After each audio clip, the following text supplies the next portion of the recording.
अब नेक्स्ट हमारा टॉपिक है ह्यूमन रेस्पिरेटरी सिस्टम। रेस्पिरेशन से ही हमारा ये आगे टॉपिक है। रेस्पिरेशन के अंदर ही हम ह्यूमन रेस्पिरेटरी सिस्टम के बारे में पढ़ रहे हैं। ह्यूमन रेस्पिरेटरी सिस्टम में क्या होता है, हमारे पास, हम ह्यूमंस के पास एक प्रॉपर रेस्पिरेटरी सिस्टम होता है जिसके थ्रू हम अपनी ब्रीदिंग और एक्सचेंज ऑफ गैसेस जो है वो प्रोसेस कंप्लीट करते हैं। ठीक है। The human respiratory system is the organ system responsible for breathing and exchange of gases, oxygen and carbon dioxide. Human respiratory system एक ऐसा ऑर्गन सिस्टम है जो कि हमारी ब्रीदिंग और एक्सचेंज ऑफ गैसेस के लिए रिस्पॉन्सिबल है। ठीक है। नेक्स्ट अब हम ह्यूमन रेस्पिरेटरी सिस्टम के कुछ मेन पार्ट्स और उनके फंक्शंस को फटाफट से देख लेते हैं। फर्स्ट आता है नॉस्ट्रल्स। नॉस्ट्रल्स यानी कि यही नेजल कैविटी जिससे एयर एंटर करती है हमारी बॉडी में, है ना। और यहाँ पे क्या रहते हैं, कुछ छोटे छोटे हेयर्स रहते हैं और म्यूकस रहता है।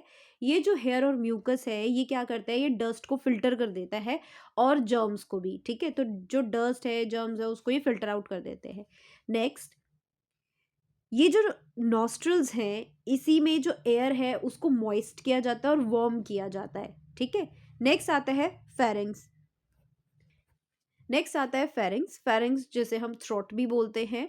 ये एक कॉमन पैसेज रहता है एयर और फूड के लिए, यानी कि फूड और एयर दोनों इसी रास्ते से, इसी पाथ से जाती हैं आगे। तो फेरिंग्स जो है वो कॉमन पैसेज है। तो फेरिंग्स जो है, थ्रोट जो है वो कॉमन पैसेज है एयर और फूड का। ये क्या करता है, एयर को डायरेक्ट करता है टुवर्ड्स द ट्रैकिया। ट्रैकिया की तरफ ये एयर को भेजता है। ठीक है। ट्रैकिया क्या है, विंड पाइप है। Next is larynx. लैरिंक्स एक वॉइस बॉक्स होता है। ये साउंड प्रोड्यूस करता है। साउंड प्रोड्यूस करने के साथ साथ ये एक काम और करता है, ये फूड को प्रिवेंट करता है कि वो विंड पाइप में एंटर ना करे। ठीक है। ये प्रिवेंट करता है फूड को कि वो विंड पाइप में एंटर ना करे, दैट मीन्स ट्रैकिया में एंटर ना करे फूड। ट्रैकिया की बात करें तो ट्रैकिया जो है वो एक विंड पाइप है। ये एक ट्यूब है that carries air to the lungs. Lungs तक एयर ले जाने का काम कौन करता है, ट्रैकिया करता है ना। फेरिंग्स से एयर ली आगे, ट्रैकिया उसको आगे कैरी फॉरवर्ड करता है। अब ये जो ट्रैकिया है इसमें क्या रहती है, इसमें सी शेप कार्टिलेज रिंग्स रहती है। ये जो कार्टिलेज रिंग्स हैं ये इस ट्रैकिया को सपोर्ट करती हैं कि ये कोलैप्स ना कर जाए। ठीक है। यहाँ पे क्या रहती है, जो ट्रैकिया है ना, इस पे ऐसे ऐसे करके ना रिंग्स रहती है। ये रिंग्स क्या, इनका काम रहता है ट्रैकिया को कोलैप्स ना करने दे, मतलब इस तरीके से वो उसको स्ट्रेच करके रखती है। ये ट्रैकिया है तो ट्रैकिया को इस तरीके से स्ट्रेच करके रखती है ये रिंग्स। ठीक है। अगर ये कार्टिलेज रिंग्स ना होंगी तो क्या हो जाएगा, ये ट्रैकिया इस तरीके से कोलैप्स कर जाएगा। Next is ब्रॉन्ची। ब्रॉन्ची क्या होती है, ट्रैकिया डिवाइड्स इनटू टू ब्रॉन्ची। अब ये जो ट्रैकिया आ रहा है, ये जो ट्रैकिया आ रहा है ये क्या हो जाता है, ये टू पार्ट्स में डिवाइड हो जाता है, दो दो ब्रॉन्चीज में डिवाइड हो जाता है। एक ब्रॉन्ची एक लंग्स के पास जाती है और दूसरी ब्रॉन्ची दूसरे लंग के पास जाती है। ठीक है। तो दोनों लंग को एक एक ब्रॉन्ची मिल जाती है, एक एक ब्रॉन्चस मिल जाता है। ये आप इस डायग्राम से बहुत अच्छे से देख सकते हो। ये रहा नेजल पैसेज, यानी कि नॉस्ट्रल्स। नॉस्ट्रल्स में जो आगे आपकी नेजल कैविटी जाएगी, यहाँ से एयर एंटर करेगी और एंटर करने के बाद वो कॉमन पैसेज में जाती है। एंटर करने के बाद कॉमन पैसेज में जाती है, दैट इज फेरिंग्स। ये रहा फेरिंग्स। फेरिंग्स के बाद क्या होता है, यहाँ पे आपको एक वॉइस बॉक्स दिख रहा है जिसको हम लैरिंग्स बोलते हैं। ये वॉइस बॉक्स क्या करता है कि फूड जो है वो ट्रैकिया में ट्रांसफर ना हो जाए, इसके लिए इसको प्रिवेंट करता है। ठीक है। तो आगे एयर जो है वो, एयर कहाँ जाएगी, एयर ट्रैकिया में जाएगी, फूड नहीं जाएगा ट्रैकिया में। ठीक है। तो ट्रैकिया क्या है, विंड पाइप है जिसके अंदर एयर ट्रांसफर होगी। अब ये जो ट्रैकिया है इसी में कार्टिलेज रिंग्स बनी हुई होती है। ये कार्टिलेज रिंग्स क्या करती हैं, इस ट्रैकिया को होल्ड करके रखती है। इस तरीके से आपका ट्रैकिया है तो इसको अच्छे से होल्ड करके रखेंगी पूरे को। अगर ये कार्टिलेज रिंग्स नहीं होंगी तो क्या होगा, ये पूरा कोलैप्स कर जाएगा और इस तरीके से एक तरह से गिर जाएगा, ऐसे छोटा सा हो जाएगा। नेक्स्ट, ये ट्रैकिया जो है आगे जाके टू पार्ट्स में डिवाइड हो जाता है, टू ब्रॉन्चीज में डिवाइड हो जाता है और एक एक ब्रॉन्ची एक एक लंग को मिल जाता है। ठीक है। नेक्स्ट आते हैं ब्रोंचियोल्स। ये ब्रोंचियोल्स जो होते हैं, ब्रोंची जो है वो आगे जाके डिवाइड हो जाती है और छोटी-छोटी ब्रांचेस में, है ना? ये देखा आपने, ट्रैकिया जो है वो पहले ट्रैकिया किस में डिवाइड हो गया? ट्रैकिया डिवाइड हो गया 2 ब्रोंचीज़ में। अब यही ब्रोंचीज़ लंग्स में क्या करती हैं? और छोटी-छोटी ब्रांचेस बना लेती हैं, ठीक है? ये जब छोटी-छोटी ब्रांचेस बना लेती हैं, इन्हीं ब्रांचेस को ब्रोंचियोल्स कहते हैं, ठीक है? ये ब्रोंचियोल्स करते क्या है? ये एयर को एल्वियोली तक लेके जाते हैं, ये होता है एल्वियोली। Next is alveoli. अब ये जो एल्वियोली है, ये क्या होता है? ये एक टाइनी एयर सैक होता है, यानी कि एक छोटा सा पाउच जैसा होता है, जिसकी बहुत थिन वॉल्स होती है। ये थिन वॉल्स क्यों होती हैं इसके पास? ताकि डिफ्यूजन बहुत फास्ट हो सके, ठीक है? जो गैसेस का डिफ्यूजन होना है, बहुत फास्ट हो सके। अब ये जो एल्वियोली है, ये ब्लड कैपिलरीज से सराउंडेड होता है, यानी कि इसके ऊपर ब्लड कैपिलरीज भी रहती है। ये एल्वियोली ही गैसियस एक्सचेंज की साइट होती है, यानी कि जो गैस एक्सचेंज होती है ना, ऑक्सीजन और कार्बन डाइऑक्साइड का जो एक्सचेंज होता है, वो एल्वियोली से ही होता है। एल्वियोली ऑक्सीजन जो है वो किसको देता है? ब्लड को देता है, और ब्लड से कार्बन डाइऑक्साइड ये खुद ले लेता है, एल्वियोली अपने पास रख लेता है, ठीक है? ऑक्सीजन डिफ्यूज होती है from alveoli into the blood, ठीक है? ऑक्सीजन को किसको दे देता है? ब्लड को दे देता है, और उससे कार्बन डाइऑक्साइड ले लेता है। लार्ज नंबर ऑफ एल्वियोली अगर होते हैं तो उससे क्या रहता है? वो उतना ही लार्ज सरफेस एरिया प्रोवाइड करेंगे हमें, है ना? थिन वॉल्स क्या करती हैं? रैपिड डिफ्यूजन कराती हैं गैसेस का, और साथ ही साथ ये जो एल्वियोली है, इसका सरफेस कैसा रहता है? मॉइस्ट रहता है, ठीक है? थोड़ी नमी रहती है। नेक्स्ट लंग्स की बात करते हैं, तो लंग्स कैसे होते हैं? ये स्पॉन्जी ऑर्गन होता है, ठीक है? That contains bronchioles and alveoli. Lungs के पास ही तो है ब्रोंचियोल्स और एल्वियोली, और यही लंग्स जो है वो हेल्प करते हैं हमें ब्रीदिंग में और गैसियस एक्सचेंज में।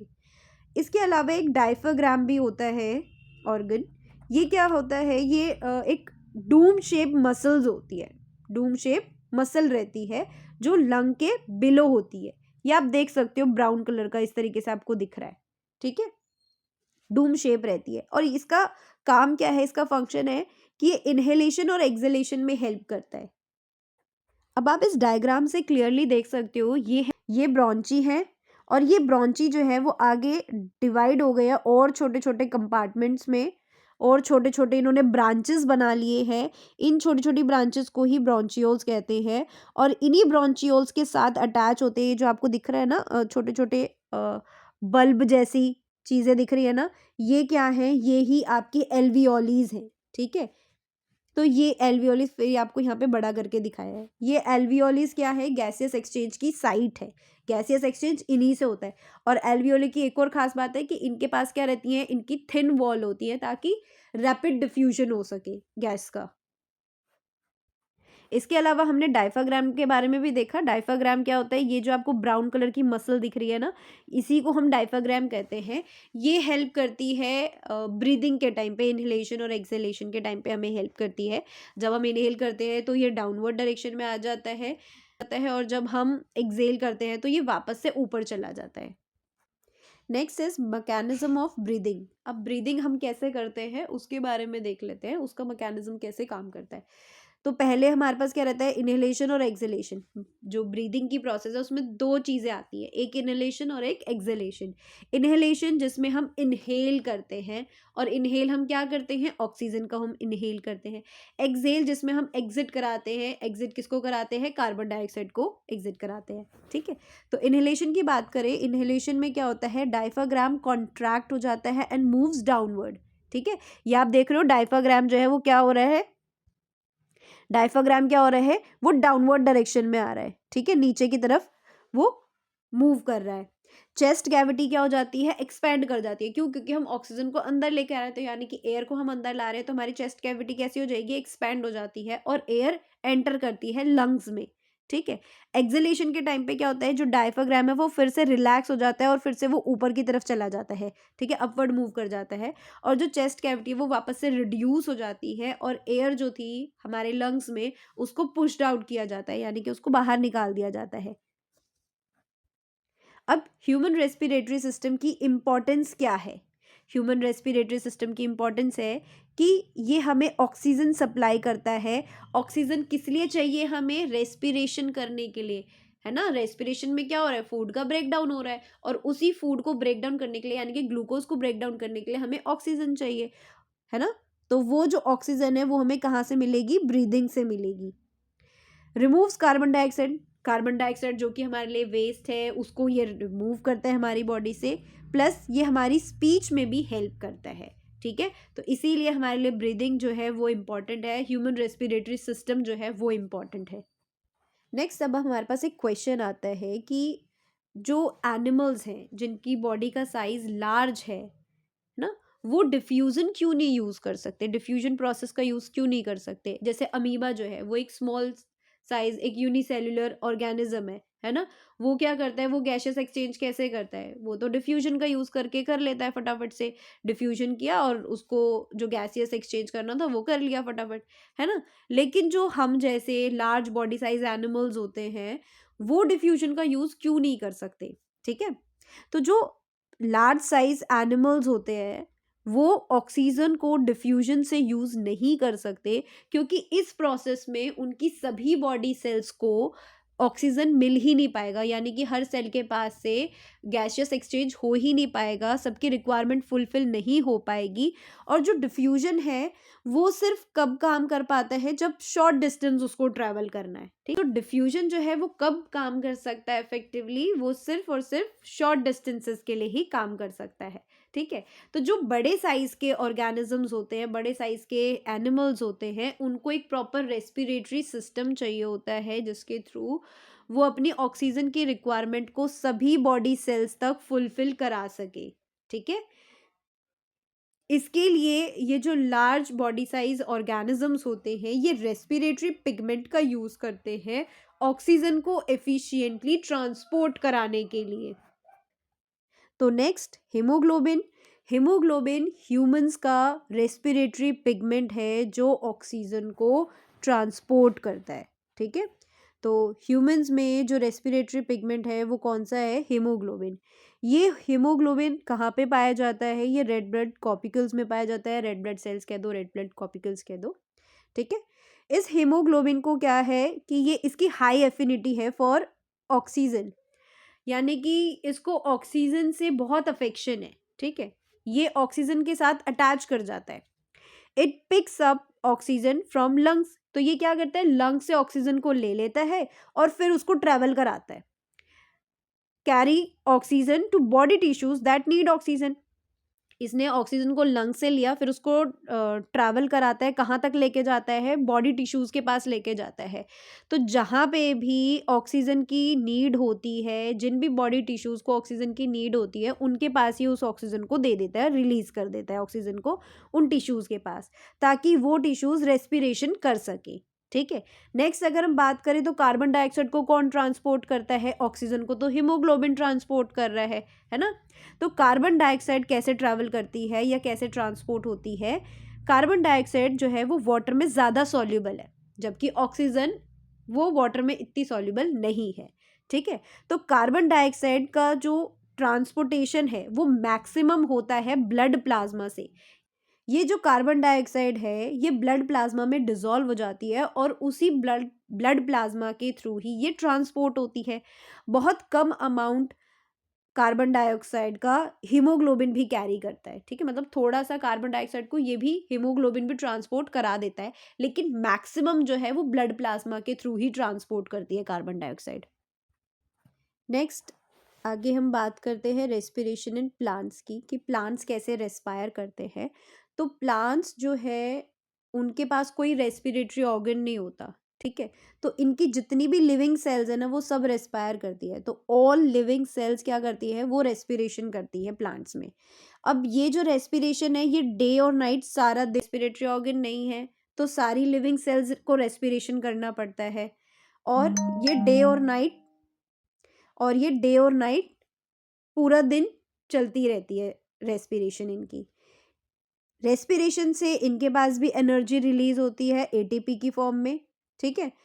ऑक्सीजन का ये यूज़ करते हैं और कार्बन डाइऑक्साइड को रिलीज़ करते हैं, है ना? एरोबिक रेस्पिरेशन में क्या होता है कि ग्लूकोज़ ऑक्सीजन के साथ अटैच होके मतलब रिएक्ट करके क्या फ़ॉर्म करता है? एनर्जी फ़ॉर्म करता है, कार्बन डाइऑक्साइड फ़ॉर्म करता है, वाटर फ़ॉर्म करता है ना?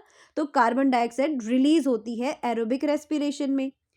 Next, how do plants respire? अब ये प्लांट्स रेस्पायर करते कैसे हैं?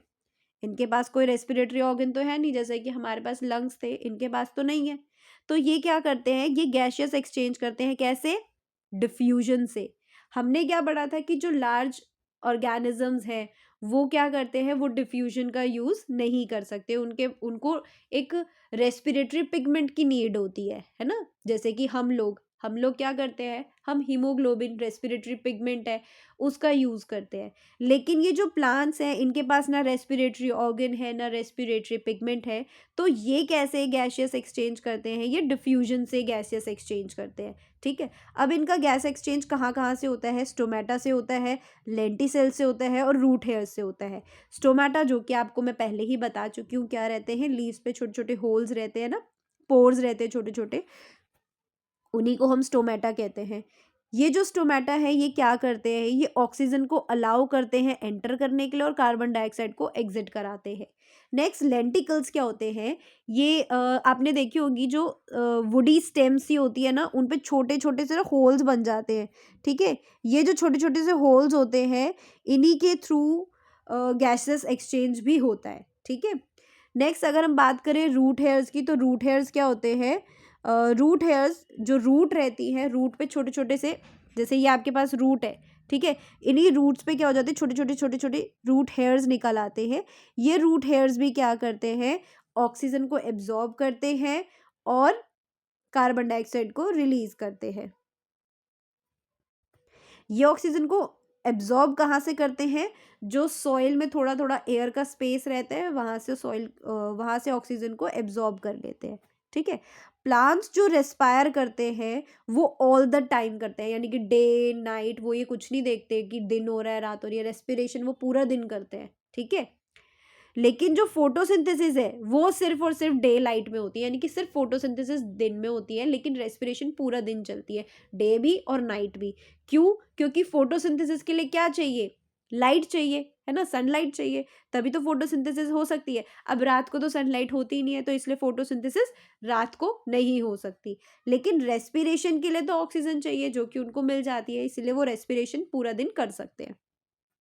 ऑक्सीजन लेके ग्लूकोज को ब्रेक कर देते हैं और कार्बन डाइऑक्साइड रिलीज हो जाती है। ठीक है, तो रेस्पिरेशन क्या करते हैं, वो पूरा दिन कर सकते हैं। नेक्स्ट, अब हमारी बात आती है फिशेस की, है ना, कि फिशेस कैसे ब्रीथ करती है अंडर वाटर। तो फिशेस को ब्रीथ करने के लिए, अंडर वाटर ब्रीथ करने के लिए उनको क्या चाहिए होता है, उनको गिल्स चाहिए होते हैं। ठीक है, अब ये कैसे काम करते हैं, ये जो फिशेस का ब्रीदिंग प्रोसेस है वो कैसे काम करता है। फिश क्या करती है, अपने माउथ में वाटर को ले लेती है, ठीक है, और वो वाटर फिर गिल्स के पास जाता है। वहां पर गिल्स में क्या रहते हैं, छोटे छोटे ब्लड कैपिलरीज रहते हैं, और ये ब्लड कैपिलरीज क्या करती हैं, जो वाटर में डिजोल्व ऑक्सीजन है उसको अपने पास रख लेती है ना। ये जो ऑक्सीजन है वाटर में, उस वो डिफ्यूज होके ब्लड में चली जाती है, ब्लड कैपिलरीज में चली जाती है, और जो ब्लड है वो कार्बन डाइऑक्साइड को डिफ्यूज करके वाटर के पास दे देता है। ठीक है, मतलब उनसे ऑक्सीजन ले लिया, वाटर से ऑक्सीजन ले लिया ब्लड ने, और ब्लड ने उसको कार्बन डाइऑक्साइड दे दी। उसके बाद उस वाटर को, जिसमें कार्बन डाइऑक्साइड उन्होंने डिफ्यूज करा दी है, ब्लड ने कार्बन डाइऑक्साइड को वाटर में डिफ्यूज करा दिया है, उस वाटर को फिर गिल ओपनिंग्स के थ्रू बाहर एग्जिट करा दिया जाता है। अब ये जो गिल्स हैं ये एफिशिएंट क्यों है इन फिशेस के लिए, ये इतने एफिशिएंट क्यों है, क्योंकि गिल्स का क्या रहता है, लार्ज सरफेस एरिया रहता है। ठीक है, thin walls for diffusion, diffuse करने के लिए इनके पास क्या रहती है, बहुत पतली पतली वॉल्स रहती हैं, और इसके अलावा इनके पास बहुत ही रिच ब्लड सप्लाई रहती है। ठीक है, क्योंकि इन्हीं गिल्स के साथ क्या है अटैच, ब्लड कैपिलरीज अटैच है, जिसकी वजह से ऑक्सीजन जो है वो ज़्यादा से ज़्यादा पहुंच पा रही है ब्लड तक। ठीक है, और जल्दी डिफ्यूज कर पा रही है, क्यों, क्योंकि थिन वॉल्स है, लार्ज सरफेस एरिया है, इसलिए वो ज़्यादा ग्रैब कर पा रहे हैं ऑक्सीजन को। अब ये जो aquatic organisms है, इनका जो ब्रीदिंग रेट है वो बहुत फास्ट होता है। क्यों? क्योंकि जो aquatic organism है, इन्हें ब्रीदिंग रेट अपना इसीलिए फास्ट रखना पड़ता है, क्योंकि जो वाटर है, वाटर में ऑक्सीजन का जो डिसॉल्व अमाउंट है ऑक्सीजन का, वो बहुत कम है ना? वाटर में डिसॉल्व ऑक्सीजन है, जिसका अमाउंट बहुत कम है अगर हम एयर के कंपैरिजन में देखें, है ना? तो इसीलिए उनको क्या करना पड़ता है, बहुत फास्ट ब्रीदिंग करनी पड़ती है, क्योंकि उनको वाटर में से ऑक्सीजन को लेना है ना? इसलिए उनको बहुत फास्ट ब्रीदिंग करनी पड़ती है। The amount of oxygen available in water is low. Water में जो ऑक्सीजन का अमाउंट है वो बहुत कम है, और उन्हें वाटर से ही अपनी डिसॉल्व ऑक्सीजन लेनी है। ठीक है? तो जो ऑक्सीजन डिफ्यूज होती है, वो भी बहुत स्लोली डिफ्यूज होती है वाटर में। ठीक है? अगर हम कंपेयर करें एयर एयर से, ठीक है, तो वाटर में ऑक्सीजन का जो अमाउंट अवेलेबल है वो भी कम है, और प्लस वो डिफ्यूज भी बहुत कम होती है, बहुत स्लोली डिफ्यूज होती है। To meet their oxygen requirements aquatic organisms must breathe faster. अब क्योंकि उनको अपनी ऑक्सीजन की रिक्वायरमेंट को फुलफिल करना है, इसीलिए उनको बहुत फास्ट ब्रीदिंग करनी पड़ती है। ठीक है? ताकि वो ज्यादा से ज्यादा ऑक्सीजन को क्या कर पाए, एब्जॉर्ब कर पाए।